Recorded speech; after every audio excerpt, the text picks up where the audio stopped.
యూజువల్గా ఏదన్నా ఫంక్షన్కి ఏదన్నా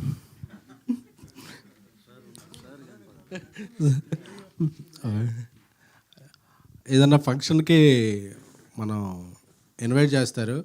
నేనే ఇది ఇందాక లైవ్ చూస్తే ఈ ప్రెస్ మీట్ జరుగుతుంది, దీని గురించి మాట్లాడాలని చెప్పి నేనే ఇక్కడికి వచ్చేసాను. ఎందుకంటే నిన్న చూసినప్పటి నుంచి నేను ఈ సినిమా చాలా ఎమోషనల్ అయ్యాను, చాలా చాలా విధాలుగా కనెక్ట్ అయ్యాను. ఆన్లైన్లో చూస్తే మార్నింగ్ నుంచి థర్స్డే ఓపెనింగ్ అన్నీ వేరు. ఎందుకంటే ఒక సినిమా ఎమోషన్ కనెక్ట్ అయితే దానికి ఉండే రిజల్ట్ వేరు. ఈరోజు ఈవినింగ్ నుంచి ఈ సినిమాకు ఉండే నిన్న నైట్ నుంచే అన్ని షోస్ పికప్ అయ్యి హౌస్ఫుల్స్తో వెళ్తుంది. ఎందుకంటే చాలా చాలా థీమ్స్ మీద ఇప్పటివరకు సినిమాలు వచ్చినాయి, కానీ ఒక ఫ్యాన్కి ఒక హీరోకి మధ్య, అంటే సినిమా అనేదే ఒక హీరోకి ఫ్యాన్కి మధ్య నడిచే ఒక ఎమోషన్. ఆ ఎమోషన్ మీద ఇంతవరకు తెలుగులో ఏ సినిమా రాలేదు. తెలుగులోనే కదా నాకు తెలిసి, నాకు తెలిసి ఇలాంటి ఎమోషన్ని చాలా హైలైట్గా చేసే సినిమా అయితే ఇదే. ఎందుకంటే నిన్న సినిమా చూస్తుంటే శ్రీరాముల థియేటర్కి వెళ్ళి సినిమా చూస్తుంటే నాకు ఆర్టిస్టులు ఎవరూ కనిపించట్లేదు. క్యారెక్టర్లన్నీ అలా కళ్ళ ముందు కనిపిస్తుంటే నా కాలేజ్ లైఫ్, ఫ్యాన్గా గడిపిన జీవితం, ఆ పదాలే గుర్తుకొస్తున్నాయి. అంటే మనం ఒక హీరోని చూసి ఎంత ఇన్స్పైర్ అవుతాం, మన జీవితంలో ఎన్ని చేంజెస్ జరుగుతాయి, వాళ్ళని చూసి మన ఆశలు ఎలా ఉంటాయి, ఆశయాలు ఎలా మారుతాయి అనే దానికి ఒక ట్రూ ఎగ్జాంపుల్ సినిమా ఏదన్నా ఉంటే ఆంధ్ర కింగ్ తాలూకా.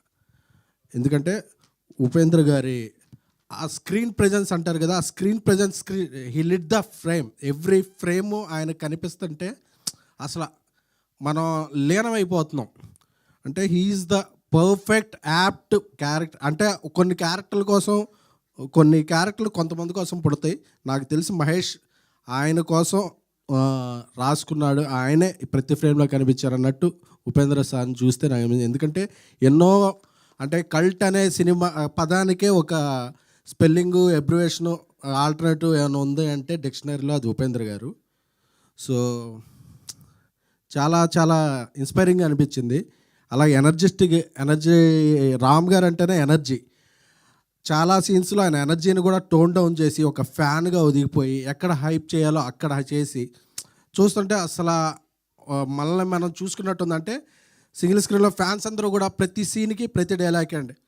చాలా ఇప్పుడు చిన్నప్పుడు అంటుండేవాళ్ళు, నేను చిరంజీవి గారి సినిమాలకి అది అలాగ వెళ్ళి ఆ బ్యానర్స్ కడుతున్నప్పుడు అంటుండేవాళ్ళు, అసలు మీ హీరోకి నువ్వు ఉన్నావని తెలుసా అంటే ఆ డైలాగ్ ఏదో నన్ను చూసి అన్నట్టు అనిపించింది. అప్పుడు చాలామంది అంటుండేవాడు, నీకేమన్నా మీ హీరో కూడు పెడతాడా గుడ్డ పెడతాడా అంటే, నాకు కూడు గుడ్డ కన్నా కూడా జీవితంలో ముందుకెళ్ళాలనే ఒక డ్రైవింగ్ ఫోర్స్ ఉంటుంది కదా, అదే హీరోలు. ఆ డ్రైవింగ్ ఫోర్స్ కదా వాళ్ళు మాకు ఇచ్చేది. వీళ్ళు ఎవరికి అర్థం కావట్లేదని నేను ఏలూరు నుంచి హైదరాబాద్ వచ్చా, లేకపోతే ఏలూరులో ఉండేవాడిని. లేకపోతే ఫ్యాన్స్ అందరినీ చిన్న చూపు చూస్తున్నారు, ఫ్యాన్స్ని ఎవరో గౌరవించట్లేదు. ఎప్పటికైనా ఫ్యాన్ అనేవాడు గొప్పవాడు అవ్వాలి, అయితే అందరూ ఈ హీరోని గౌరవిస్తారో ఫ్యాన్కి గౌరవం వస్తుంది అనేది నాకు చిన్నప్పుడు నా లైఫ్ చూసుకున్నట్టు అనిపించింది ఈ సినిమా చూస్తే.